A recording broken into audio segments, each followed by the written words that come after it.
Remue ménage.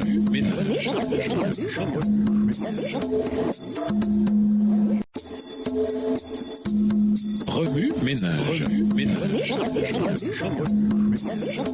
Bienvenue à notre émission Remue ménage. Nous voyons une leçon de mercredi. Être désintéressé dans un monde égoïste, est-ce possible? Lisons Philippiens 2, les versets 3 et 4. Philippiens 2, les versets 3 et 4. Ne faites donc rien par esprit de rivalité ou par un vain désir de vous mettre en avant. Au contraire, par humilité, considérez les autres comme plus importants que vous-même. Et que chacun regarde non ses propres qualités, mais celles des autres. Nous vivons dans un monde très égoïste où chaque jour on nous bombarde d'annonces qui nous incitent à acheter toujours plus de choses qui nous plaisent, à nous divertir toujours plus et à manger toujours plus pour satisfaire notre appétit. Comment pouvons-nous, en tant que disciples du Christ qui croient en la Bible, vivre de façon désintéressée dans un monde plongé dans l'égoïsme? Comment ne pas tomber dans le piège de vivre pour notre propre plaisir? L'influence de ceux qui nous entourent n'est-elle pas trop grande, irrésistible? Oui, ça peut sembler impossible, mais puisque Dieu nous a appelés à mettre le moi de côté, c'est possible par lui et par lui seul. Voici quelques idées tirées de la Bible pour nous aider à atteindre cet objectif. Premièrement, passez du temps avec Dieu. Faites-le. Chaque jour, apprenez du modèle suprême de l'abnégation. Assurez-vous que l'influence de Jésus sur vous est plus forte que celle du monde. Si nous venons à Dieu, il promet de nous enseigner, de nous instruire et de nous conseiller. Somme 32, verset 8. Deuxièmement, donner.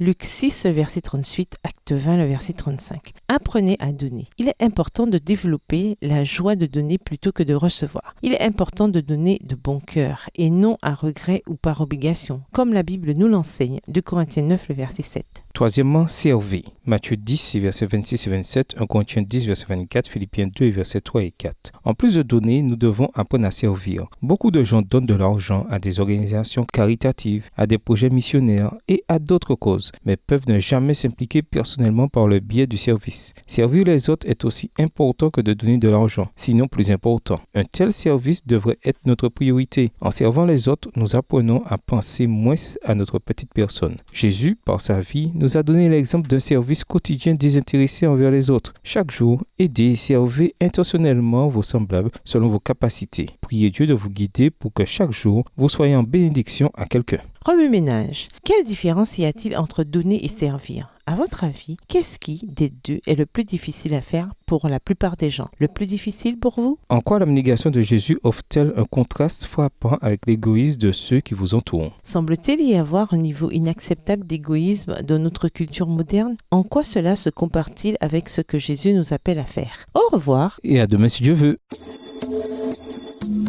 Remue ménage. Remue ménage.